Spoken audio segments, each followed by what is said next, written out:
고 최숙현 선수 사망 4주기 스포츠 인권의 현주소라는 주제로 체육시민연대와 뉴스미니 공동기획으로 오늘 이 영상을 준비하게 됐습니다. 함께 하게 된 두 분 소개해 드리겠습니다. 안녕하세요. 저 스포츠인권연구소 사무총장도 겸임하고 있습니다. 네. 네, 반갑습니다. 경상국립대학교 체육교육과에 근무하고 있고요. 체육시민연대 집행위원장을 역임했습니다. 네, 반갑습니다. 저는 현재 체육시민연대 집행위원장을 맡고 있는 김현수라고 합니다. 4년 전에 최숙현 사건이 발생했을 때 본인은 그때 이제 어떤 일을 하고 있었고, 이 사건이 본인한테 이제 어떤 느낌으로 다가왔었는지 한번 말씀을 해주시면 좋을 것 같아요. 그때 제가 이제 스포츠혁신위원회를 마치고 저희가 그 스포츠혁신위원회에서 위원을 활동하고 있던 그 몇몇 분들이 모여서 그 스포츠인권연구소라는 그 일종의 단체를 이제 설립을 해서, 그러니까 약간 이제 좀 사부작 그 혁신위원 하면서 있었던 그 권고안을 어떻게 하면 좀 실천을 하고, 또 그 체육계에 그 스포츠 인권과 관련한 어떤 운동가 혹은 연구를 좀 더 이렇게 심도 깊게 개진을 해보자라는 노력을 이제 조금씩 이제 하고 있던 상태였어요. 그러니까 근데 당시에 사실은 그 저희가 혁신위 권고안으로 내놨던 권고들이 그 정부에서 제대로가 이행이 되고 있지 않은 그런 상황이라서 약간 이렇게 좀 좌절하고 있던 상황이랄까? 약간 이제 그런 상태였거든요. 이제 저희가 첫 번째 권고가 그 혁신위 당시에 첫 번째 권고가 그 스포츠 윤리센터 설립이었고, 첫 번째 권고였기 때문에 스포츠 윤리센터 설립만큼은 어떻게든 좀 제대로 해보자라는 그런 이제 그 의지와 뭐 열망 이런 것들이 좀 있었는데, 그게 사실은 제대로 되고 있지 않아서 굉장히 실망하고 있었던 그런 상황이었던 걸로 기억을 합니다. 최숙현 선수가 그런 이제 안타까운 선택을 하게 되기까지의 그런 그 과정들, 그 과정들에 사실은 저는 개인적으로 오히려 충격을 좀 많이 받았던 것 같아요. 최숙현 선수의 이제 부친께서 이제 첫 번째로 국가인권위원회에 진정을 넣었었습니다. 그 당시에 이제 아까 말씀드린 스케이트 선수 사건 때문에 스포츠 특조단이 운영되고 있었고, 그래서 진정이 됐는데 국가인권위원회는 이제 경찰이나 검찰의 이제 조사가 이제 진행이 되고 있으면은 그 사건을 이제 각하하도록 되어 있었습니다. 그래서 이 사건을 이제 어떻게 보면 굉장히 업무 매뉴얼대로 처리한 거죠. 그래서 사건을 각하하고 다른 방식으로 진행을 하시면 되겠다, 그렇게 안내를 하고 사건을 종결을 해놓고 있었는데, 그 이후에 그 최숙현 선수가 사망하기 한 일주일 정도 전이었던 걸로 기억을 하고 있습니다. 아버님이 이제 그 선임하신 변호사를 통해서 그 문의가 왔었습니다. 지금 한번 그 사건이 진정됐던 건데 재차 진정할 수 있겠냐. 그리고 이제 진정을 받아놓고 이제 뭔가 하려고 할 때 이제 사건이 났었거든요. 그때 당시에 제가 네. 이제 좀 충격이었다라고 말씀드리는 부분은 이제 그런 거죠. 그러니까 절차적으로는 어쩔 수 그렇습니다. 없는 예. 그런 일들이 있긴 하지만, 근데 현실에서 어떤 한 운동선수가 자신의 피해를 진정하거나 고발했을 때, 이런 그 기계적이고 혹은 그 약간의 그 배려 없는 제도가 그 한 맞습니다. 선수를 예. 그 극단의 선택까지 몰아갈 수 있다라는 그 상황이 굉장히 안타까웠고, 또 한편으로 저는 이제 또 운동선수의 당시에 그 운동선수가 양성되어지는 과정이나 배경, 구조 이런 것들을 생각했을 때 그 선수가 그 어떤 진정을 하고 신고를 하고 그 과정이 얼마나 힘들고 또 큰 결심을 통해서 그걸 했을지를 너무나 잘 이해하고 있었기 때문에, 그러니까 그 과정에서 오는 절망감, 이런 것들이 너무 고스란히 좀 느껴진 거예요. 그래서 그런 점이 오히려 저는 충격이었던 거죠. 예. 뭐 혁신위부터 해서 전 국가가 문재인 전 대통령까지 나서가지고 이 가해자를 엄벌하고 다시는 이런 일이 생기지 않도록 조치하고 체육계 자생적으로 대안을 마련하고 조직을 만들고 이런 주문을 했음에도 불구하고 이런 사건이 뭐 또 연이어서 발생하는구나라는 거에 대한 무력감이 좀 컸고, 그 다음에 이제 정신을 차리고 나선 좀 분노가 들었죠.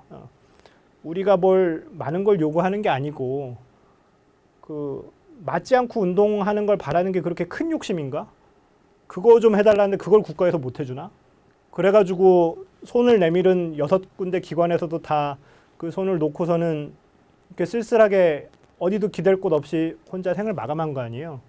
엄마한테 카톡 남기면서. 그래서 전 굉장히 좀 무력감 이후에 분노를 많이 했던 것 같아요. 이 한국 사회의 스포츠 분야가 가지고 있는 전 근대성에 대해서.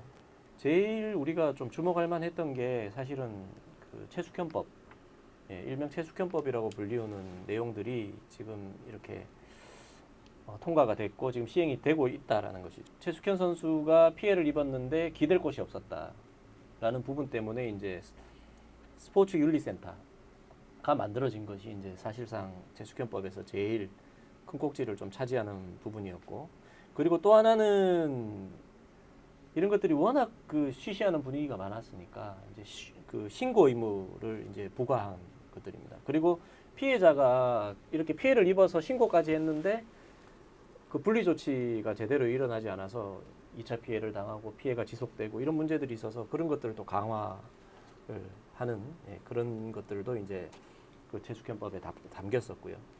그 다음에 이게 조사가 뭐 딱히 신고가 없더라도 우리가 직접 조사할 수 있다. 뭐 직권조사와 관련된 내용들, 그리고 조사방해 거부하면은 뭐 징계를 요구한다든지 이런 것들을 통해서 스포츠윤리센터의 어떤 조사권을 강화하는 내용들, 그 다음 뭐 CCTV를 설치하는 내용들, 그리고 징계 이력이 있는 사람들은 다른 데 취업할 때 그런 것들을 이제 검증받을 수 있도록 하는 이제 징계정보관리 시스템이 만들어졌고, 상시적으로 또 이런 것들을 살펴볼 사람들이 필요하다라고 해서 이제 인권감시관제도, 그리고 또 뿐만 아니라 이제 실업팀에 최숙현 선수가 또 있었으니까 그 체육계에 또 부당한 또 근로계약이 많으니까 표준계약서 같은 것들을 이제 도입해서 하고 실업팀 근로감독을 강화해야 한다. 뭐 이런 것들. 그리고 무엇보다도 그 선수들과 지도자들이 이제 의무교육으로, 인권교육을 의무교육으로 했다라는 게 이제 주요 내용들이었습니다. 지금 현재 제가 이제 그 최숙현법과 관련된 이제 주요 내용들을 쭉 이렇게 말씀을 드렸는데, 지금 이 법이 우리 4년이 지난 현 시점에서 제대로 이루어지고 있는지에 대한 그 평가, 두 분께서 이제 어떻게 평가하시는지. 딱 그 시점만 그랬던 것 같아요. 지금 4년이 지났잖아요. 4년이 지나면서 어떻게 보면 정권이 또 바뀌었고, 정권이 바뀌면서 체육에 대한 어떤 그 체육을 바라보는 정부의 체육 정책에 대한 인식 같은 것들이 완전히 반대로 갔거든요. 그 윤석열 대통령이 그 공약으로 내놨던 것들도 다 엘리트 스포츠를 강화하겠다. 라는 쪽에 공약이 주를 이뤘지 인권을 보호하겠다라는 공약은 사실상 없었단 말이에요. 그리고 기존의 그 최숙현 선수 사건 때 생겨났던 법안들도 사실상 이제 그 사문화되다시피 하는 그런 상황들이 벌어지면서 어떻게 보면 오히려 더 인권적인 측면에서 봤을 때 스포츠계가 퇴행됐다. 4년이 지난 이후에. 최숙현 선수 사건 전보다도 오히려 더 퇴행됐다. 저는 이렇게 평가하고 싶어요. 그 최숙현법이라고 해서 나온 이런 그 개정된 법안의 내용들도 저는 사실 개인적으로 굉장히 기계적이다라고 저는 생각을 합니다. 그러니까 이게 뭔가 그 사건에 대한 대응이나 대안으로 뭔가 어마어마하게 뭔가 막 혁신적으로 바꿔가지고 법을 만들어 개정해서 내놓은 것 같지만 실제로 이게 현장에서 적용이 될 때에는 그닥 그렇게 그 스포츠계 전반에 특히 이제 스포츠 선수들의 인권을 보호한다든지 이런 데에 크게 영향을 미치고 있지 못하다. 당장의 인권 침해를 예방하고 그리고 그 선수들을 보호하는 것도 굉장히 중요하긴 하지만 장기적으로 그 스포츠에 대한 패러다임을 바꾸고 문화나 구조를 바꿔야지만 이런 선수들을 좀 보호할 수 있고 좀 긍정적인 방향으로 스포츠를 발전시킬 수 있다라는 그런 어떤 그 문제의식이 굉장히 강했던 건데, 그 최숙현 선수의 사건이 워낙에 그 충격의 파장이 크다 보니까 사실 그 권고의 취지나 그래서 이제 좀 장기적으로 계획을 세워서 바꿔야 하는 그런 법이나 제도 이런 것들은 사실은 손을 하나도 안 대고 즉각적으로 상처난 데 데일밴드 붙이거나 약 바르는 정도의 법 개정이나 대안들만 사실은 나왔던 거죠. 그래서 저는 사실 그거에 대해서 굉장히 개인적으로는 분노하고 있었던 지점 중에 하나이기도 했거든요. 그게. 그렇기 때문에 여실히 4년이 지난 이 다음에는 그 데일밴드 떨어졌고 예. 예, 그 약의 효과는 다 했고, 그러니까 이미 이제 그 약이 아무 소용이 없는 다 그냥 그 약효가 다 날아간 상태가 되지 않았나. 문제의 진단이 잘못됐다고 생각해요. 진단이 잘못됐으니까 처방도 당연히 잘못될 수밖에 없었다. 어떻게 보면 최숙현 선수 사건은 원인이 아니라 그걸로 인해서 그 우리가 바뀌어야 되는 게 아니라 최숙현 선수 사건은 결과거든요. 우리의 스포츠 사회 구조가 이렇게밖에 안 됐기 때문에 그런 결과가 나온 거예요. 그렇다면 원인을 다른 데서 찾아야 되는 거거든요. 근데 그 진단 자체가 잘못됐기 때문에 처방도 굉장히 핀셋 법안 중심으로 갈 수밖에 없었고, 마치 그거는 그 우리 부동산 정책 때 핀셋 부동산 정책 뭐 100여 개 내봤자 안 되잖아요. 부동산 값을 잡지 못하잖아요. 그런 거랑 유사한 그 사례라고 생각을 해요. 이게 안타까운 게 이제 IOC에 그 세이프가딩 툴킷이라고 있어요. 그 말하자면 선수 보호를 위해서 너네들이 이러이러한 정책이나 지침을 만들어라. 근데 그 정책이나 지침을 만들 때 이러이러한 기조를 중심으로 해서 만들어라 하고 그 내놓은 그 말하자면 일종의 그 안내서가 있습니다. 네. 근데 그 안내서에 보면은 초반에 뭐가 있냐면 그 이렇게 약간 체크리스트 같은 그런 게 있거든요. 예. 그러니까 너네 기관에 이런 사건이 일어나는 거는 우리 기관에는 우리 영역에는 없어. 그러니까 우리 종목에는 이런 일이 없어. 다만 뭐 개인적으로 개인 몇몇이 잘못을 하고 있기 때문이야. 혹시 이렇게 생각하고 있지 않냐. 뭐 이런 것들을 체크하는 부분들이 있거든요. 그러니까 지금 공덕기 교수님이 말씀하신 것처럼 진단이 잘못됐다라고 했잖아요. 그렇습니다. 그러니까 저희 대한민국의 체육계에서는 어떤 진단을 하고 있는 것처럼 제가 느끼냐면 우리 체육계에 원래 이런 일이 없는데 몇몇 개인이 많이 좋아졌는데 그죠? 네. 몇몇 개인이 잘못을 저지르고 있는 거야. 그러니까 이렇게 진단하고 있기 때문에 그렇기 때문에 제대로 된 대안이나 대책이 나오지 않는 거죠. 근데 IOC의 툴킷에서도 가장 먼저 경계하고 있는 부분이 그거거든요. 우리 업계에는 이런 문제가 없다. 우리 종목에는 이런 문제가 없다. 라고 예단해서는 안 된다. 라는 게 사실은 첫 번째 전제 조건 중에 하나거든요. 이 사건뿐만 아니라 과거부터 스포츠계 폭력 사건이 계속 불거져 왔단 말이죠. 그러다 보니까 그때마다 이제 핀셋으로 냈던 대책 중에 하나가 처벌을 강화하는 거였습니다.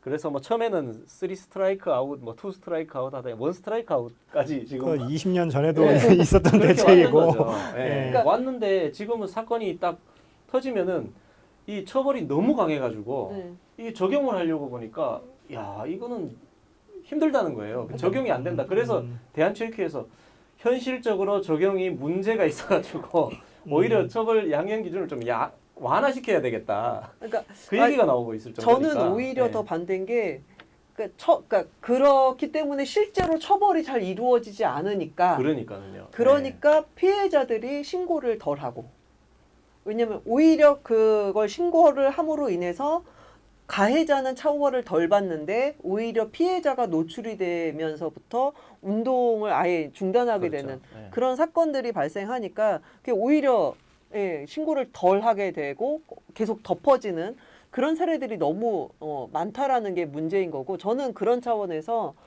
그 책임을 가해자 당사자만 지는 게 아니라 기관의 장이라든가 정말 그 책임을 져야 하는 그 실질적으로 그 해당 영역에 그 권한을 가진 사람이 책임을 져야 하는데 그게 안 되고 있기 때문에 저는 문제를 생각하거든요. 우리가 예. 참 그렇게 말씀하시는 부분에 대해서는 정말 우려스러운 일들이 또 있죠. 지금 최숙현 선수가 소속돼 있던 팀이 경주시청 트라이애슬론 팀이었습니다. 그래서 경주시청 트라이애슬론 팀이 이제 최숙현 사건이 딱 벌어졌을 때 그 당시에 이제 경주시장이 해결책으로 들고 나왔던 게 트라이애슬론 팀을 해체하겠다 했습니다. 그 사건으로 인해서 그 머리 아프니까 해체하겠다 하는 거였죠. 그러면서 이제 그렇게 끌고 왔는데 지금 현재 어떻게 돼 있냐면 사실상 해체입니다. 사실상 해체. 그러니까 뭐냐면 팀 목록에는 있어요. 선수가 없어요. 예. 이제 그런 상황이고 또 한 가지는 책임이라고 하죠. 기관장의 책임. 경주시 체육회 회장이 이런 사건, 큰 사건을 겪어서 청문회에 증인으로 나오고 막 그렇게 했음에도 불구하고 연임을 했어요. 연임을 성공해가지고 지금도 임기를 하고 계시고, 예. 그런데 그 임기를 하는 것뿐만 아니라 한 몇 개월 전에는 경주시체육회에서 새로 재계약한 실업팀 선수들에게 양주를 가져오라 그래가지고, 예. 그런 또 물품을 또 수수하고 그걸 또 구설수를 타고 지금 이런 일이 지금 계속 불거지고 있는 것이죠. 그러면은 우리가 이 최숙현 사건을 통해서 뭔가 사회적인 어떤 변화나 이런 것들을 원했는데 결국 남아 있을 사람은 그대로 다 남아서 하고 있는 일 다 하고 있고, 법이 개정이 됐으면은 그 법에 따라서 이제 국가의 어떤 스포츠의 방향, 국위 선양이 아닌 더 좋은 방향으로 이렇게 나가야 되는데, 대한체육회 3조, 그러니까 목적, 국위 선양이 그대로 아직도 있습니다. 심지어 또 장애인 체육회 의 운영 목적에도 국위 선양이 그대로 남아 있다는 거죠. 그러니까 법은 개정을 했지만 실제로 그 바뀐 법에 따라서 뭔가 실행을 해야 될 조직이죠. 그 체육인들의 조직, 그 체육회, 장애인 체육회 이런 조직들은 여전히 과거에 머물러 있는 것입니다. 그리고 이 최숙현법 같은 경우도 지금 이런 많은 변화들을 이렇게 언급을 했고 그렇게 바뀌어 나가야 되는데, 이 법을 갖다가 이제 그 체육회 쪽 사람들이 받아들이는 것은 이걸 온전히 다 받아들이지 않는 것 같아요. 법이 모든 걸 해결할 수는 없고, 그렇습니다. 법은 어떻게 보면은 정말 가장 최소한의 사회 안전망이라고 저는 생각을 하고, 결국에는 사람이 다 하는 일이기 때문에 사람이 바뀌어야 된다고 생각을 해요. 사람의 그 국민들이 스포츠를 바라보는 인식 같은 것들이 예컨대 도쿄올림픽 이후에 좀 많이 바뀌었잖아요. 금메달 지상주의, 뭐 메달 몇 개 따나 이런 걸 바라보는 거에서 좀 많이 이제 바뀌었고, 그 다음에 이제 모두를 위한 스포츠 패러다임 같은 것들이 어느 정도 정착이 되고 있거든요. 그런 측면에서 이제 대중들은 이미 그런 식으로 인식이 바뀌었는데, 여전히 어떤 체육 정책을 총괄 한다는 대한체육회장이라든가, 그다음에 스포츠 윤리센터에서 그런 그 굉장히 강력한 권한들이 있는데 윤리센터 이사장이라든가 이런 이제 정책을 책임지고 있는 분들의 인식은 여전히 구시대 전근대적이다. 거기에 머물러 있다. 여기서 좀 저는 좀 문제가 있다. 이렇게 보는 거죠. 맞다. 네, 그 네. 위에 이제 어떤 그런 정책 결정권자들의 입장이 그렇다 보니까 네네. 오히려 예전에 만들어둔 것도 지금 폐지하는, 뭐 예를 들면 최저학력제 같은 것들 그렇습니다. 지금 뭐 폐지하자고 지금 논의가 나오고 있고, 학습권 말고 운동권도 있다. 운동할 권리도 달라. 뭐 이러면서 네, 오히려 굉장히 퇴보하고 있는 시점이란 말이에요. 그 그래서 운동권과 관련해서는 예. 우리가 이제 또 이런 시간을 한번 더 마련해야 되는데 할 말이 너무 많아가지고 예, 예. 지금 그 이스쿨 이수 시간도 엄청 대폭 줄었습니다. 네, 학생 그- 선수 네. 이스쿨 그거는 우리 것도, 운동권 예. 이슈에서 다 같이 한번 네, 또, 네. 예, 네. 다뤄보도록 그렇게 하겠습니다. 앞에서 최숙현 선수가 만약에 우리 논의를 바라보고 있다면 과연 그 우리 논의를 듣고서는 편하게 정말 눈 감을 수 있을까? 우리가 제2의 최숙현, 제3의 최숙현이 나오지 않을 거라고 우리가 확신할 수 있을까? 이렇게 하면 사실은 굉장히 지금 굉장히 어떻게 보면 중요한 시점이다. 여기서 더 퇴보되면 제가 봤을 때는 네. 어떻게 보면 스포츠 시스템 자체의 어떤 붕괴, 그런 것까지도 좀 우려할 정도의 상황이라고 저는 되게 심각하게 진단을 해요. 최숙현법에서 가장 중요한 부분이기도 합니다. 사실 그 스포츠 인권을 구제할 수 있는, 인권 침해 피해를 구제할 수 있는 기관이 스포츠 윤리센터인데, 그 윤리센터가 지금 마찬가지로 이게 만들어진 지 이제 한 4년 차 예, 이제 이루고 있습니다. 제가 그 스포츠 윤리센터에 대해서는 초창기부터 굉장히 지속적으로 오랫동안 이건 태생적 한계가 있는 기관이다라는 이야기를 굉장히 많이 했어요. 네. 네. 그러니까 저희가 그 혁신이 당시에 그 스포츠 윤리센터의 설립을 권고했을 때에는 굉장히 중요하게 생각했던 것 중에 하나가 독립성과 전문성이었거든요. 네. 독립성이라고 하는 거는 그 어떤 예산이나 어떤 체계로부터의 독립도 굉장히 중요하고, 실제로 그 독립적으로 여기 뭔가 권한이 있어야지만 그 독립이라는 것이 가능한 거거든요. 그런데 이 스포츠 윤리센터가 처음에 시작이 될 때 이미 그 예산상으로도 독립이 거의 어렵고, 그 만들어진 체계나 구조도 그 독립이 어려운 그런 구조로 만들어졌기 때문에 윤리센터가 실질적으로 뭔가를 할 수 있는 그런 게 없고, 말하자면 그냥 윤리센터라는 이름만 있는 거예요. 사실은. 네. 그리고 윤리센터도 저희가의 권고는 윤리센터가 아니었거든요. 그렇습니다. 예. 인권센터를 인권센터를 권고를 한 거였죠. 예. 그래서 그런 태생적 한계가 이미 처음에 설립 당시부터 존재하고 있었기 때문에 개인적으로는 사실 그렇게 큰 기대를 안 하고 있었고 그리고 역시나였다라는 말로 사실은 대신을 할 수 있을 것 같고요. 근데 그 예산안들을 보면 작년에도 윤리센터 예산이 한 60억 정도 됐었거든요. 그런데 대한체육회에 네. 그 체육인재 그 교육개발원인가? 예, 거기 짓는데도 몇백억 들어가고 거기 예산이 윤리센터 예산보다 훨씬 많아요. 예. 그러니까 그런 거 보면 예산의 규모에서도 이미 윤리센터의 그 위치나 권한이 어느 정도인지가 가늠이 되는 거죠. 그러니까 그런 거 보면 굉장히 이제 속상하고 안타깝고 그런 게 있고 뭐 다 아시겠지만 실질적으로 윤리센터가 뭐 조사하고 신고받고 뭐 조사하고 감시하고 교육하고 이러는 건 있지만 실제로 징계를 할 수 있는 권한은 하나도 없는 거잖아요. 네. 징계 요청 권한만 징계 있고. 요청 권한이죠. 예, 네. 그걸 뭐 권한이라고 부르기도 되게 부끄러운 그런 건데, 그러니까 그런 위치에서 뭘 할 수 있겠어요. 예. 그것도 그러니까 심지어 그게 사실 저는 엄청 그 분노가 치밀어 예. 오르는 지점이 바로 그런 거거든요. 그 징계 요청권이라는 것도 심지어 예를 들면 스포츠윤리센터 이사장이 직접 그 체육단체에다가 이분은 이렇게 이러한 문제가 있으니 징계를 해주십시오도 또 아니에요. 아니고 문체부를 거쳐서 문체부 장관한테 이렇게 전달해 주세요. 그러면 또 전달을 했는데 또 전달을 받아서 또 전달을 오는 그러니까 그런 상황이죠. 제가 네. 계속 정말 분노하는 그 지점 중에 하나 그런 거거든요. 그러니까 그래서 사람들이 문제 제기를 할 때 왜 이런 식으로 윤리센터를 만들었어? 왜 이런 그러니까요. 식으로 윤리센터를 권고했어? 라고 하는데 그 윤리센터가 제대로 기능을 할 수 있기까지의 그 완결성은 사실은 혁신위원회의 1차부터 7차 권고가 제대로 이행이 되어져야지만 가능했던 거였거든요.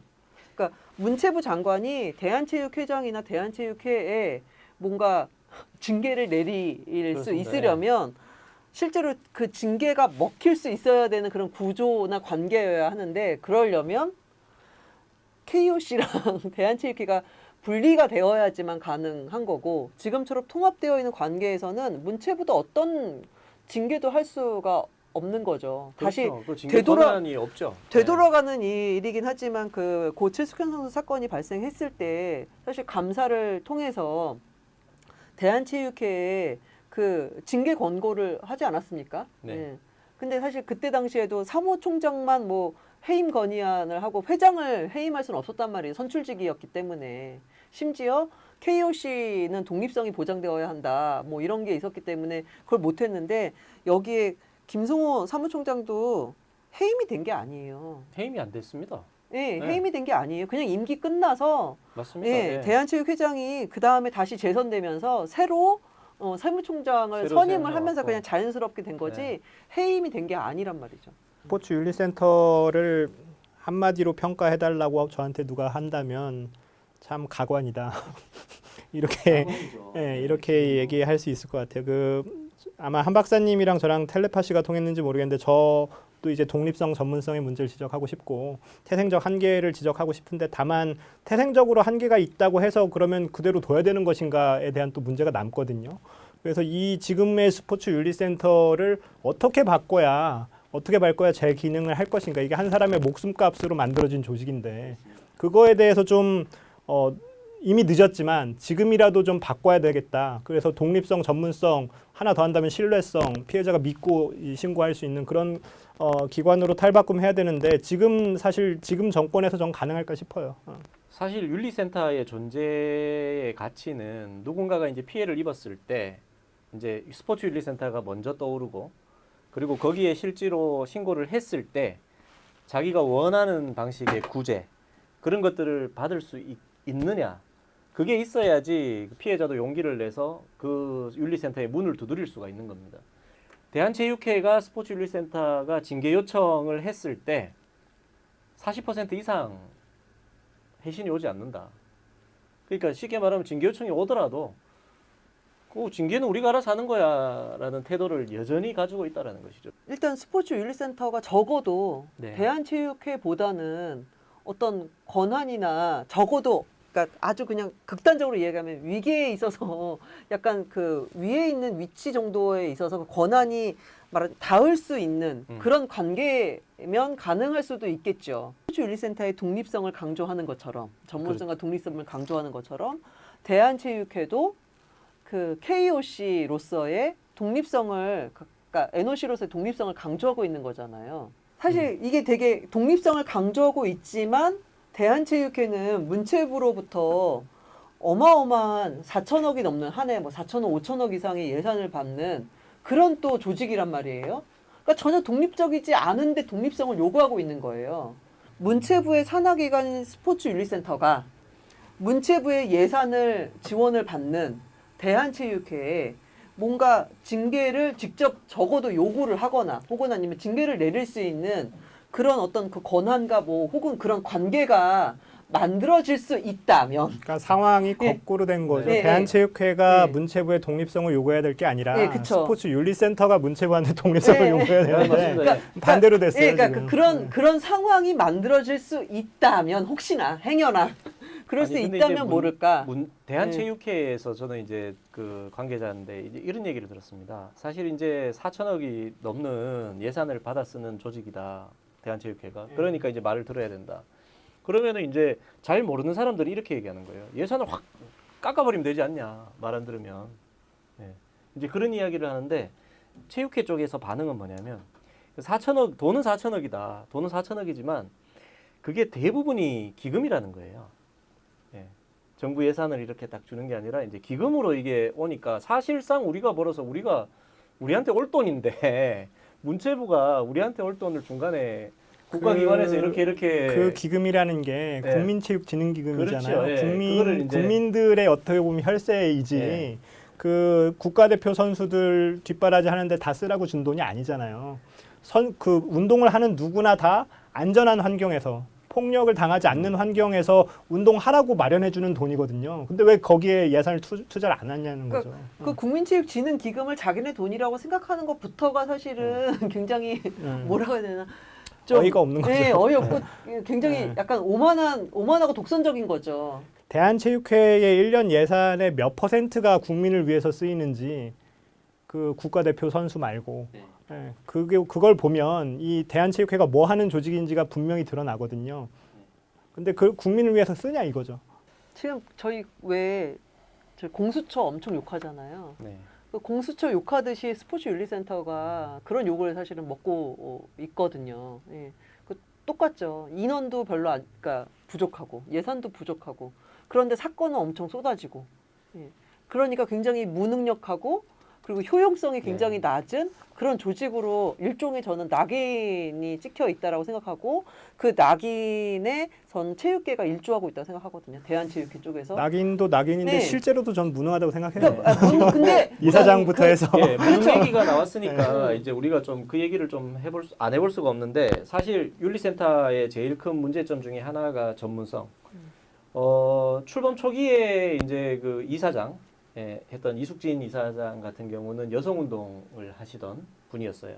예, 그래가지고 이제 어려운 상황에서 이렇게 하셨는데 8개월 만에 자진 사퇴를 했었습니다. 여가부 차관하셨던 예. 분 말씀하시는 거죠? 8개월 만에 이제 자진 사퇴를 했는데 보통 이제 기관장이 자진 사퇴를 하면은 그냥 뭐 일신상의 이유 뭐 이러면서 큰 이유를 밝히지 않는데 이분은 구구절절한 편지를 남기고 사퇴를 하셨어요. 그 내용을 보면은 도저히 할 수 없고 조사 가능 인력이 2명밖에 없다. 경찰 출신이 이은정 이사장이 이제 이렇게 취임을 했고 이분은 또 임기를 마치셨어요.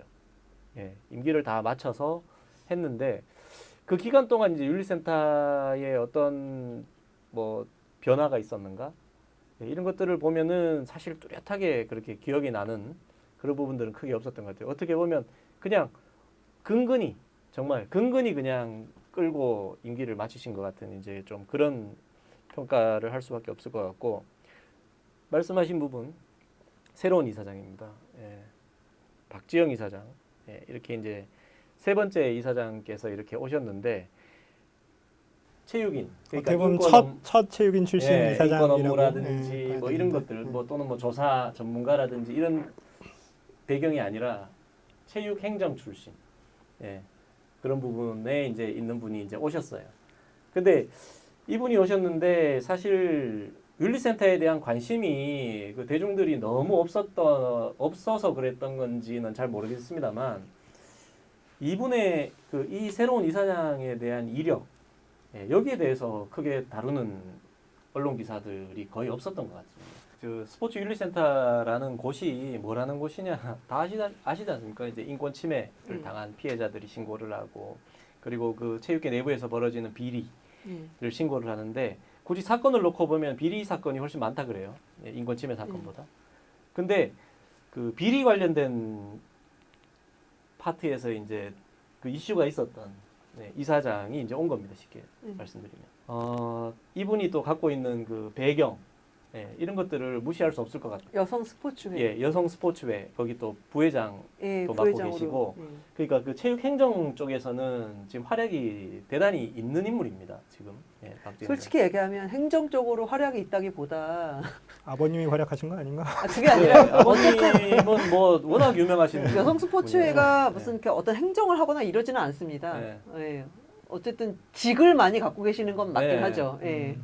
직을 많이 갖고 계시고 이분 또 뭐 아버님 얘기가 나와서 박철원 전 장관의 따님이시고 지금 또 남편분은 그 지금 최근에 그 SK 그 소송 최태원 거기 또 노소영 관장의 예, 변호인으로 또 이름을 예. 올리고 계신 분이고 그러니까 되게 하여튼 영향력이 없는 그런 분은 아닌 것 같아요. 근데 과연 이제 이분이 그 비리와 관련해서 자유롭다라고 말할 수 있는 분인가? 왜냐하면 이 사실 용품 계약권 때문에 수영연맹이 입었던 피해는 기사상으로 봐도 굉장히 거액입니다. 여기 보면 기사에 이제 수입금 9억 원의 손실을 초래했다. 이제 이렇게 이제 나와 있고요. 그리고 또 한 가지는 그 반대쪽인 또 다른 이제 그 윤리센터의 업무죠. 인권 보호, 인권 구제. 이쪽은 아예 전무한 상태죠, 경력이. 임명을 하고 이런 것들이 그러니까 뭐 징계 이력이 있고 없고 막 이런 걸 떠나 어쨌든 간에 이게 엄청난 시그널이 된다는 거예요. 그렇지 그렇습니다. 않습니까? 법적으로 아무 문제가 없다 하더라도 그 행위나 사건이 있었던 것만큼은 사실인데 아 저런 권한이나 저런 배경이 있는 사람은 저런 걸 지울 수 있구나 라는 그것을 사람들이 인식하게 되고 그런 시그널이 되면 어떤 사람이 여기 스포츠 윤리센터에 신고를 하고 조사를 맡기겠어요. 그 정도 단체의 단체장이 되려면 어쨌든 그 정도의 인사권을 가지고 있는 사람들은 정치의 영역이잖아요. 근데 어떻게 보면 인사가 만사라고 인사를 정말 잘 해야 되는데 그런 어떤 전문성이라든가 독립성이라든가 이런 부분들을 검증하기보다는 나와의 친소관계 뭐 이런 거에 의해서 뭐 줄을 세우고 그러면 그걸 통해서 또 인사권을 활용을 하고 뭐 이러다 보니까 지금 뭐 이 지경까지 온 거죠. 어떻게 보면. 주요 업무 중에 하나가 이제 징계 이력 관리를 하고 있는 기관입니다. 그 스포츠 윤리센터가 추구해야 되는 가치는 이제 징계 이력이 있는 사람들이 다른 데 가서 또 다른 피해를 발생시키지 않도록 그런 이력을 관리해야 된다라고 하는 부분이 굉장히 중요한 지향점일 텐데요. 근데 이분이 걸어온 길을 쭉 보면은 대한수영연맹 부회장, 서울시 체육회 부회장, 그리고 스포츠윤리센터 이사장 뭐 이런 그 과정인데 과연 그런 임원 선임에 있어서 징계 이력이라든지 이런 것들이 검증이 됐는가 의심하지 않을 수 없다는 겁니다. 물론 재판을 통해서 무죄를 받고 이런 것들이 뭐 그런 부분도 정말 무죄를 받고 거기에 따른 어떤 행정적 조치가 뒤따랐는지도 확인을 해봐야 될 부분이라고 생각하는데 이런 문제가 있었고 그 장본인이다라고 하는 게 검색만 해봐도 나오는 그런 문제를 과연 인사권자 인사 파트에서는 몰랐겠느냐. 그게 우리가 좀 이따 논의할 대한체육회장도 마찬가지잖아요. 이기용 회장도. 그러니까 인사 검증이 전혀 이제 무력화되는 방식으로 이 권한을 사용하니까 지금 그런 거죠. 대한체육회와 경기단체들이 쉽게 말하면은 다 자치권을 다 가지고 있습니다. 특히 회장이 선거로 이렇게 뽑히다 보니까 이 사람들의 권한 중에서 가장 두드러진 권한 중에 하나가 뭐냐? 바로 상벌 권한이거든요. 상벌 권한인데 그 상벌 권한을 각 체육회, 경기단체, 각 지역체육회 이렇게 다 나눠 갖고 있는 상황에서 지금 윤리센터라고 하는 스포츠 구제기관이 이거를 이제 뚫고 정말 조사하고 징계하고 하는 것들 이런 것들을 하기 위해서 어떻게 개선해야 되느냐. 박재영 이사장은 여기에 대해서 스포츠 중재위원회를 들고 나왔습니다. 그 부분에 대해서는 어떤 평가를 할 수 있을 것 같습니까? 체육계가 참 공부를 안 한다라고 해야 되나? 아니면 잘 모르고 이야기하는 경우가 너무 많다. 약간 라떼는에 예. 아주 익숙해져 있는 그러니까 그런 조직이죠. 게 너무 많은 거죠. 그러니까 좀 너무 가나 싶긴 하지만 마치 이미 있는데 외고 있는데 외고 같은 거 막 만들어야 된다고 얘기하고 특목고 많이 육성해야 된다라고 하시는 어떤 분처럼 이미 있는 내용이나 있는 거에 대한 이해 없이 맞아요. 혹은 뭐 인권 정책이나 법이나 이런 거에 대한 이해 없이 아니 그냥 무조건 생각내는 아이디어를 남발하는 그런 경향이 있다. 체육계에 정말 그렇게 행정직으로 오랫동안 몸담아 오신 분이 예, 스포츠 중재위원회가 있다라는 거를 모르고 예, 그런 그 제안을 했다라는 것 자체가 얼마나 아이러니합니까? 주중에 그러니까- 대회 나가지 말고 주말에 대회 나가라고? 그럼 우리 언제 쉬어? 뭐 이런 식으로 그러니까, 예. 받아들이는 거죠, 지도자들이. 그러니까- 그거는 나름 근거가 있어요. 네. 이런 얘기를 해요.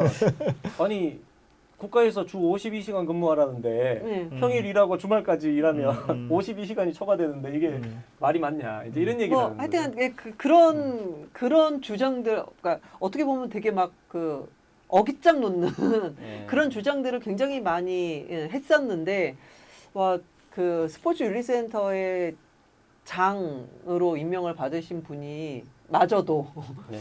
그런 이야기를 한다라는 게 아니 이제 좀 슬픕니다. 네. 저는 어째 사실은. 뭐 예. 시험을 쳐서 뽑아야 되나?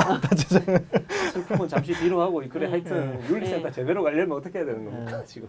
그 우리가 이사장 얘기를 주로 했는데 사실은 네. 이사장만 문제일까 이렇게 보면 그렇진 또 않아요. 그 조직의 어떤 구성 체계도 제가 보기에는 좀 문제가 네. 있어 보이고 아까 이제 비리 얘기를 했지만 그리고 이제 그걸 담당하는 담당 조사 인력의 전문성 문제도 있고 그다음에 뭐 더 깊이 들어가면 거기 뭐 노조 문제도 있고 여러 가지 문제가 네. 있다고 들었는데 지금 이거를 참 고쳐 쓰기가 쉽지가 않은 거죠. 야, 스포츠 관련된 구제기관 구제를 똑바로 하려면 어떻게 해야 되냐라고 하는 조사였는데 직권조사의 결과였습니다. 그 중에 제일 두드러진 문제가 체육계는 징계의 양정 기준이 통일돼 있지 않더라. 그러니까 뭐 이쁘면은 경고, 싫으면은 자격정지, 뭐 이렇게 막 고무줄처럼 막 늘어나는 거예요. 늘어났다 줄었다 하는 거고, 그 다음에 감경 기준이 또 기가 막힙니다. 이 사람은 메달을 땄으니까 지역 체육에 기여했으니까 그냥 뭐 기준 다 무시하고 그냥 감경해서 딱 처분하는 관행 그런 게 있었고 그다음 그러다 보니까 이제 사실 국가인권위원회가 주장했던 거는 권고했던 거는 통합징계위원회가 필요하다였습니다. 근데 그 통합징계위원회라고 하는 것은 이 사람들이 징계만 도맡아서 하는 사람들이니까 굉장히 그게 시간이 지나면서 전문성을 구축하고 그다음에 어떤 신고를 했을 때 어느 정도 징계가 나올 거야라고 하는 이제 그 피해자들이 어떤 징계 수준을 예상할 수 있고 그 예상에 따라서 또 이제 어떻게 보면 그 징계가 두렵기 때문에 예방을 할 수 있는 이제 그런 것들을 다 한 번에 이렇게 노리기 위해서는 그게 필요하다였는데 대한체육회에 이제 그걸 권고를 하고 장애인체육회하고 그 권고를 하고 회신을 받았습니다. 회신을 받았는데 아까 말씀드린 대로 각 체육회에 다 회장이 다 있고 상벌 권한이 다 분산돼 있기 때문에 통합 징계는 불가능하다라는 거였거든요. 근데 여러분 두 분 다 아시겠지만은 미국의 세이프 스포츠 같은 경우는 이제 태생이 그렇잖아요. 각 경기 단체들한테 또는 주정부 체육회들한테 이제 권한을 이임받았죠. 출자를 출자도 받고 출자를 권한도 받아서 이임받고, 만들고 권한을 이임받고. 이임받고 음. 그러니까 그 가해자가 뭐 사법적 판단을 하든 말든 재판 뭐 억울하면 하세요. 그건 당신 권리니까 하는데 자기들의 조사를 신뢰하는 거잖아요. 자기의 조사를 신뢰하고 거기서 나오는 행정처분 일단 그거는 시행합니다. 거기에 따라서 억울하면은 나중에 소송하세요. 예. 그렇게 가거든요. 그러다 보니까 빠른 징계도 가능하고 피해자는 또 떠나지 않아도 되고 그런 효과들이 있는데 그거를 그렇게 만들려 그러면은 바꿔 말하면은 그 윤리센터가 대한체육회 안으로 가야 되는 겁니까? 그거 불안하잖아요. 예, 지금. 그렇게 하긴 어려울 것 같고, 네. 예, 왜냐하면 대한체육회에 들어가는 순간 그 목적이 바뀔 수밖에 없어요. 대한체육회의 입맛에 맞게, 대한체육회장의 입맛에 네. 맞게. 그렇기 때문에 그 지금 우리가 어떻게 보면 징계와 관련한 이제 통합징계 뭐 위원회 얘기도 나오고 징계 권한을 강화해야 된다는 얘기도 하고 있는데 저는 그게 한 축이라면 다른 한쪽 축도 좀 고려가 필요한 부분이 어쨌든 이제 현장에 있는 지도자들이 그런 말씀들 많이 하시거든요. 우리를 잠재적 가해자로 늘 바라본다. 그러니까 이제 한쪽에서는 강력한 처벌과 뭐 징계와 뭐 피해 구제 이게 있다라면 다른 한편에서는 또 인식 개선이 필요한 부분이 있어요. 그래서 인식 개선과 관련한 부분들도 저는 분명히 윤리센터의 역할인데 그런 부분들에 대해서 이게 왜냐면 이게 장기적으로 효과가 나다 보니까 이거에 이제 예산이라든가 이런 사업 같은 것들 집중하지 못하는 경향들이 있거든요. 이런 부분들도 저는 필요하다고 봐요. 그러니까 그 실력을 요구하기 때문에 그래서 높은 도덕성을 요구함에도 불구하고 그런 도덕적인 문제를 눈 감아주는 그게 그렇습니다. 많은 게 네. 스포츠 분야인 거죠. 그러니까 예. 그거를 바꾸는 게 저는 스포츠 윤리센터 역할이라고 보는 거죠. 손흥민 선수, 박지성 선수, 김연아 선수 이런 선수들은 우리가 전 국민이 누구도 그래서는 안 된다. 뭐 이런 좀 공감대가 있는 상황인데 그분의 아버지 사건입니다. 지금 아버지가 이제 그 운영하는 아카데미에서 폭언과 구타 이제 이게 이제 사건이 불거졌고 근데 이제 뭐 운동을 하는 사람이 뭐 그럴 수 있다. 근데 그럴 수 있지만 시대가 변했다. 이렇게 이야기를 아직도 하고 있더라고요. 손흥민 아빠라서 그렇게 얘기하는 거죠. 네, 그러니까 계속 뭔가 이렇게 자꾸 두둔을 하기 위해서 이제 물론 이제 손흥정 감독님도 이제 그런 이야기를 했더라고요. 반성한다고. 뭐 그런 이야기를 했으니까. 근데 지금은 상황이 뭐 벌써 입건이 돼 있고, 그러니까 이게 상황은 앞으로 어떻게 흘러갈지 좀 더 지켜봐야 될 것 같습니다. 그것도 맞는다고 성적이 올라가고 실력이 늘면 우리나라가 전 세계에서 모든 종목 다 1등 했어야지. 우리나라처럼 많이 때리는 나라가 어디 있어? 선수 키우는. 근데 과거의 지도자들의 평가는 특히 유소년 레벨에서는 즉각적인 효과를 나타낸다고 그렇게 평가하더라고요. 그러니까 이게 되게 그것도 있는 것 같아요. 그러니까 월드 클래스를 만들어낸 그 지도자이자 아버지. 후광 그 효과가 아버지의 있지, 그 후광 후광 효과가 효과. 있고, 그래서 그러니까 어떤 경우에는 그런 지도 방법이나 훈련 방식이나 이런 것들을 비판이나 뭐 그런 거 없이 그냥 이렇게 맹목적으로 받아들이는 그런 경향도 없지 않아 있고. 로저 페더러 선수가 그 대학교 미국의 그 다트머스 대학인가요? 대학교에서 졸업식 축사를 하는데 저도 봤어요. 그 자기가 테니스를 통해서 배운 것들을 얘기를 이렇게 쭉 하는데 그게 이제 자신의 삶과 라이프 레슨이라는 거예요. 네네. 그리고 더 중요한 건 사실은 테니스 코트 밖에 있다라는 거예요. 그래서 그 졸업생들한테 하는 말이 테니스 열심히 쳐라. 근데 테니스 질 수도 있다. 질 수도 있다라는 걸 겸허히 받아들여라. 그리고 더 중요한 건 테니스 코트 밖에 있으니까 더 많은 걸 경험을 해라. 이렇게 얘기를 하거든요. 그래서 해외 선수들 중에 정말 인성 좋고 선한 영향력을 미치는 선수들을 보면 사실은 그 선수의 경기력과 인성이 같이 가요. 근데 우리나라는 그런 케이스가 정말 드물잖아요. 어떻게 보면. 그게 너무나도 지나친 경쟁 중심의 어떤 지도, 훈련, 이 방식이 몸에 배어 있다 보니까 좀 그 자기 주도적이기보다는 수동적으로 늘 이제 그 살아왔던 그런 것들 때문에 그런 어떤 선한 영향력을 미치는 선수, 그 탑 클래스 선수들을 보기가 어려운 게 아닐까. 그 지도 방식에도 문제가 있다라는 거죠. 그리고 저는 그 시대가 변했다라는 말이 굉장히 위험한 말인 것 같아요. 그러니까 그거는 한편으로는 나는 그닥 잘못한 게 없는데 시대가 달라져서 지금 적응하지 나의 행위가 네. 지금 예전에는 괜찮은 행위였는데 지금 시대가 이러니까 지금 내가 비난을 받고 있는 거지와 같은 인식이 지금 깔려 있는 거죠. 충분히 그렇게 예. 생각할 수 있습니다. 그리고 거기에서 또 뭐라고 그러냐면 하지만 우리는 사랑이 전제되지 않은 그 체벌은 없었다라고 이야기하는 것 자체가 너무나 아이러니한 거예요. 그러니까 인권에 대한 이해나 감수성이 1도 없는 거죠. 없죠. 예, 그게 굉장히 저는 위험하다라는 거예요. 지금 제가 수업할 때 제가 예전에 과거에 그 전명규 감독의 자서전을 네. 그 인권 수업에서 인용을 한 적이 있습니다. 그 전명규 지금 현재 그 한체대 교수님의 자서전에 어떤 내용이 있냐면 자기도 예전에 맞고 이런 거 때리는 거 너무 싫었는데 자기가 어떻게 하다 보니까 아예 그거만큼 선수들을 집중하게 하고 효과를 나타내는 게 없더라. 근데 그게 괜찮은 이유는 나와 선수 사이에 신뢰관계가 형성되어 있기 때문에 체벌이 가능하고 체벌의 효과가 나타난다는 거예요. 그런 내용을 자서전에 이렇게 써놓고 있습니다. 예.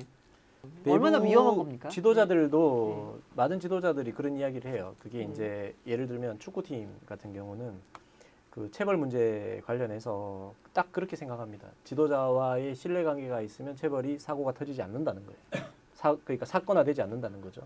심지어는 그게 어느 쪽까지 가냐면은 금전 문제까지 그렇습니다. 네. 그것도 신뢰관계가 있으면은 터지지 않는다. 그래서 예. 한체대 체조부 예. 그런 게 그런 생기는 거죠. 거죠. 예. 한체대 체조부에서의 근데 그게 발전기금. 신뢰관계라고 포장하지만 사실은 그게 가스라이팅이거든요. 예. 다 너 잘 되라고 하는 거다라는 건 거죠. 예.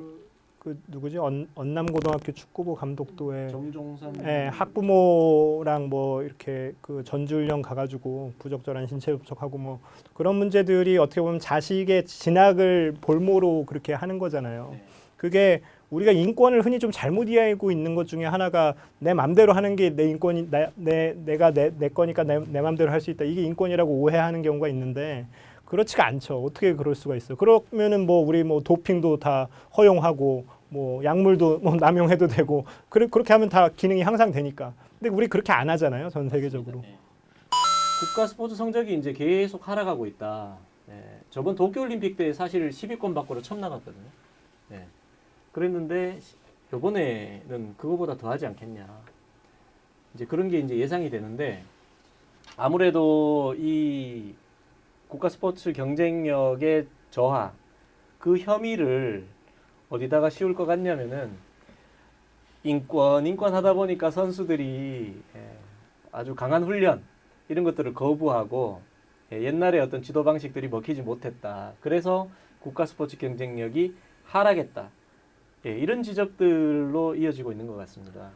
그 부분에 대해서 어떻게 생각하십니까? 저는 그런 지적을 언론이 뭐 하면은 뭐 언론이 해도 사실은 그 문제가 있는 건데 대한체육회장이 지금 아마 그렇게 네. 변명할 가능성이 있거든요. 그렇습니다. 네. 올해 설날 시작하자마자 이제 해병대 캠프 입소시켜가지고 네. 정신력 무장해야 된다. 파리올림픽 얼마 안 남았다. 이런 인식을 가지고 있는 사람이 대한체육회 수장으로 있는 한 계속 그런 프레임을 가져갈 수밖에 저는 없을 거라고 봐요. 인권 하다 보니까 이 성적이 안 나온 거야. 정신력이 해이해졌어. 나 네. 때는 안 그랬어. 뭐 딱 이 논조거든요.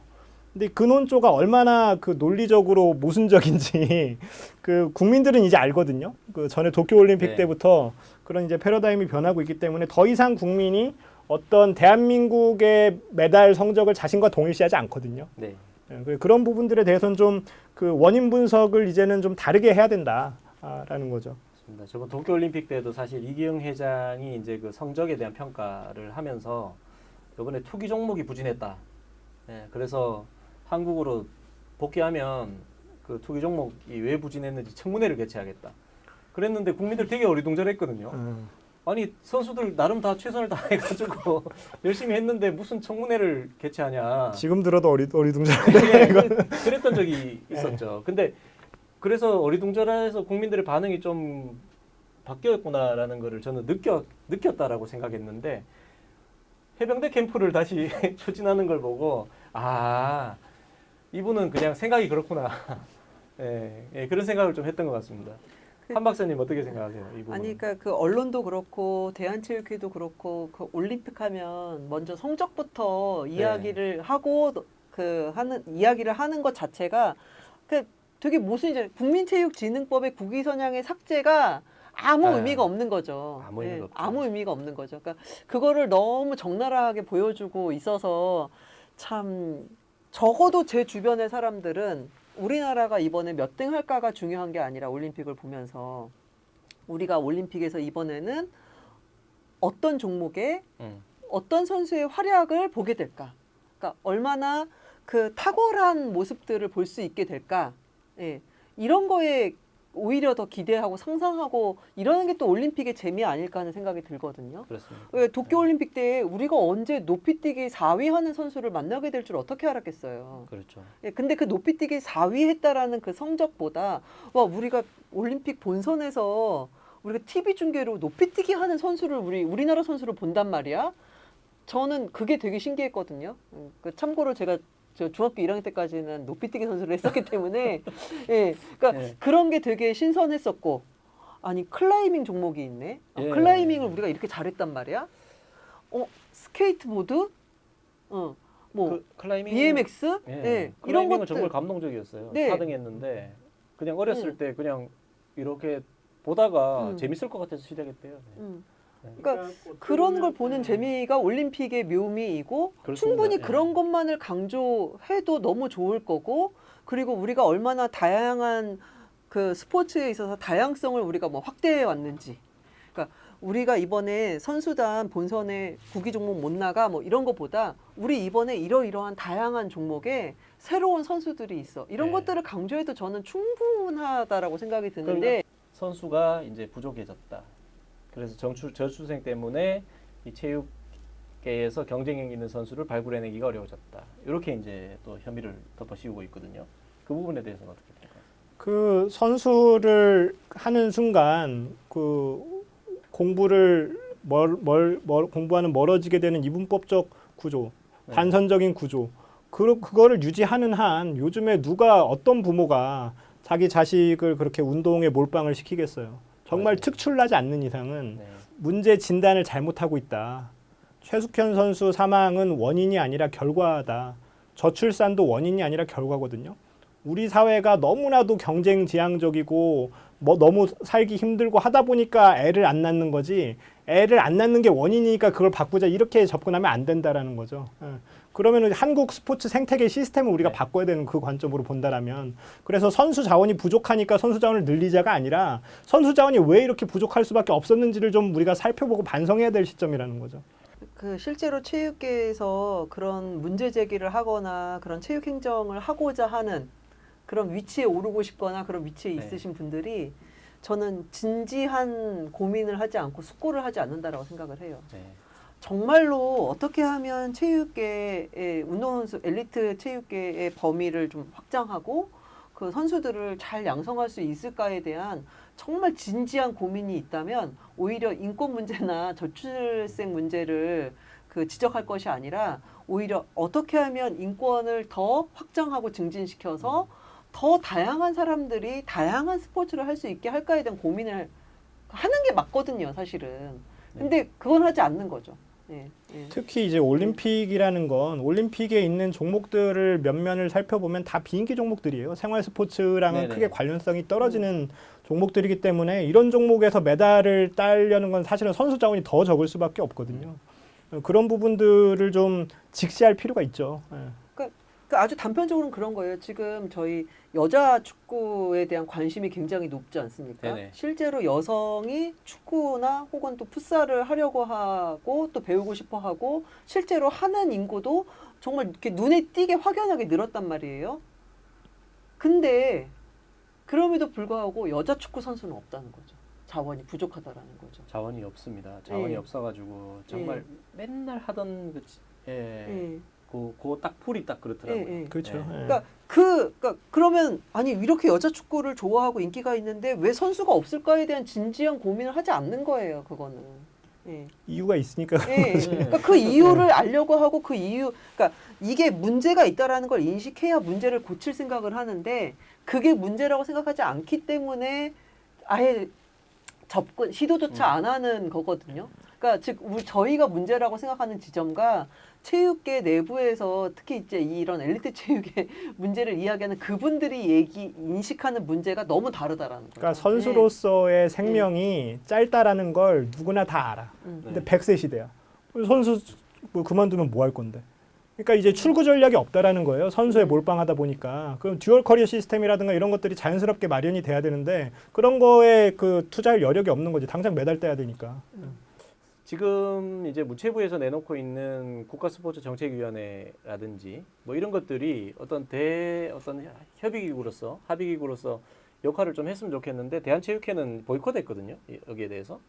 자, 그러면은 도대체 어떻게 하라는 거냐? 그러면은 체육회는 독립성이 있으니까 우리한테 맡겨놔라. 뭐 아마 그런 입장인 것 같아요. 예. 그래서 지금 연결해서 이제 말씀을 좀 드려보면 올림픽이 코앞입니다. 세 번째 혐의. 문체부가 대한체육회를 안 도와준다. 예. 그래서 지금 이게 무너지고 있다. 예, 엘리트 스포츠 무너지고 있다. 체육을 바라보는 관점이 좀 그게 이제 일종의 패러다임이라고 본다면 그게 바뀌지 않으면 누가 앉든 수장으로 제2, 제3 뭐 이렇게 될 뿐이지 그 기준은 똑같이 갈 수밖에 없다.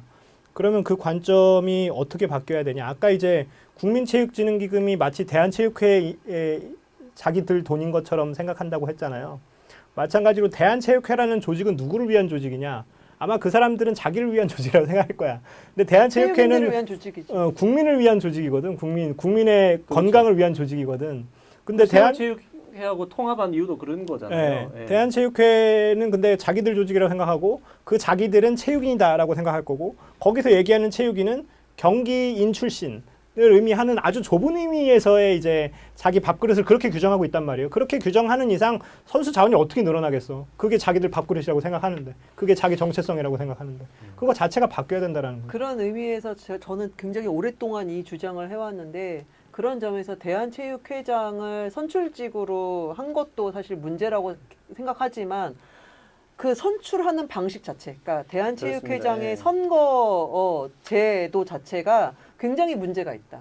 그러니까 대한체육회장이 우리 같은 그러니까 일반 대중의 목소리를 귀담을 필요가 없는 거죠. 왜냐하면 자기가 표를 얻으려면 일부 체육단체나 체육인들의 요구와 주장만 받아 요청하면 되고 그 사람들의 입맛에 맞는 공약만 내놓으면 되는 거예요. 그래서 정관까지 이번에 개정해가지고 그러니까요. 삼선하려는 그러니까 거 아니에요? 그거 자체가 굉장히 큰 문제다라는 생각이 저는 예전부터 오랫동안 해왔었고 원래는 사실은 그게 딱 그 문제뿐이 아니라 그러다 보니까 그런 선거제도다 보니까 여성의 그 선거인단에 여성의 비율이 너무 적은 거예요. 예, 그 선거제도 자체가 사실은 이사나 고위직 비율도 뭐 네, 그러니까 형편없잖아요. 그러니까요. 네. 심지어는 그 대의원 추천해서 올리면 그 안에서 그 추첨해서 하는 거니까 비율적으로 확률적으로 여성 선거인단 그 선거권을 가진 여성이 들어갈 확률이 여성 체육인이 들어갈 확률이 굉장히 낮은 거거든요. 그렇죠. 그것도 참 아이러니해요. 네, 네. 올림픽에서 메달은 여성이 더 많이 따는데. 그러니까 하여튼 저는 일단 기본적으로 그 대한체육회장을 선출직으로 뽑는 것도 문제지만 만약에 선출직으로 뽑는다 하더라도 선거제도 자체가 제대로 바뀌지 않으면 이거는 정말 그 국민을 위한 그 체육회장 내지는 체육회가 되기가 굉장히 어렵다라는 생각을 일단 가지고 있고요. 그러니까 성적이 나쁘다고 해서 엘리트 체육이 무너지는 거 아니다. 그러니까 마치 올림픽이나 국제대회에 나가서 성적 좀 낮게 나왔다고 엘리트 체육이 무너진다라고 표현하는 것 자체나 그 표현 방식 자체를 저는 좀 바꿔야 된다라고 생각해요.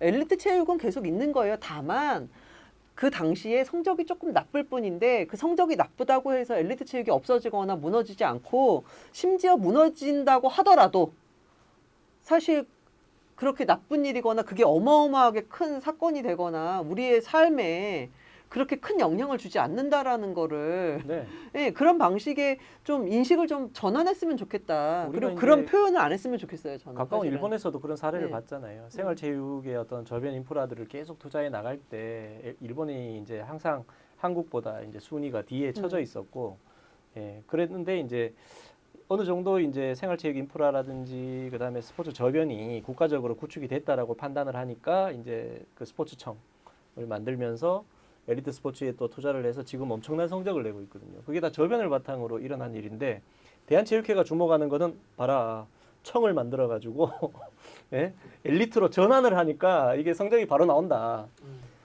그러니까 그 해석 방식부터가 벌써 남다르더라고요 이게. 그러니까 네. 그거예요. 일본에서도 그러니까 우리한테 막 이제 지고 성적 우리보다 낮고 네. 이럴 때 되게 우리가 한국한테 졌단 말이야 이럴 수 있고 순간적으로 그게 기분이 나쁠 수는 있지만 그게 실제로 전혀. 예. 일본 사회나 혹은 일본 사회에 있는 일본 국민들의 개인의 삶에 더 어떤 행복했지. 영향도 미치지 않는다라는 거죠. 엘리트는 조금 그랬을지언정 국민들은 더 행복해졌죠. 예. 다 하는 스포츠가 너무 그쵸. 편해졌고. 예. 예. 그러니까 그런 식으로 여론을 만들거나 그런 식의 예. 표현을 사용하는 것 자체 그것부터 우리가 좀 바꾸고 좀 그 언론들도 한번 고민을 해볼 그렇습니다. 필요가 있다. 저는 그런 생각을 합니다. 그래서 예. 그런 큰 그림을 그리고 문체부도 이게 간섭이라는 이야기가 나오지 않게 예, 지원하는 그런 자세. 그다음 대한체육회도 뭐 딴 거 있겠습니까? 진정성이죠. 대한체육회는 예, 진정성 없는 그 운영 이런 것들이 이제 계속 비판받고 있는 것 같습니다. 크게 이제 세 꼭지였어요. 처음에는 이제 최숙현 선수 4주기에 즈음해서 현재 스포츠 인권의 현 주소가 어떠냐에 대해서 우리가 논의를 나눴고, 두 번째로는 인권 침해 구제제도 관련해서 현재 이제 어쨌든 가장 큰 역할을 해야 되는 스포츠 윤리센터에 대한 얘기를 나눴고, 마지막으로 이제 파리올림픽을 앞두고서는 앞으로 그럼 우리 스포츠는 어디로 가야 되냐. 세 가지 다 어떻게 보면은 굉장히 덩어리가 큰 주제들이고, 여기서 논의해서 다 사실 풀기는 어려워요. 왜냐하면 이게 다 서로 얽혀 있거든요. 그래서 우리가 어떤 그 하나의 실마리를 잘 잡아서 그거를 풀어내면 실타래가 풀리는 것처럼 그 실마리를 잘 집어낼 필요가 있다. 오늘의 논의는 그 실마리를 풀기 위한 단서를 찾는 자리였다. 저는 그렇게 생각을 합니다. 예.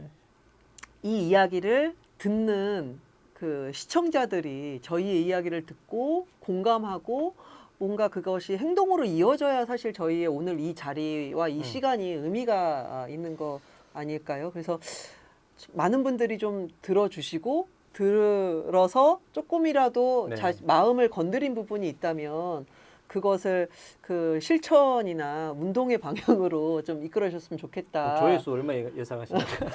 그건 솔직히 잘 모르겠고 별로 네. 기대도 사실은 하지 않습니다. 네, 그러니까 우리 누가 어떤 분이 그런 이야기 하시더라고요.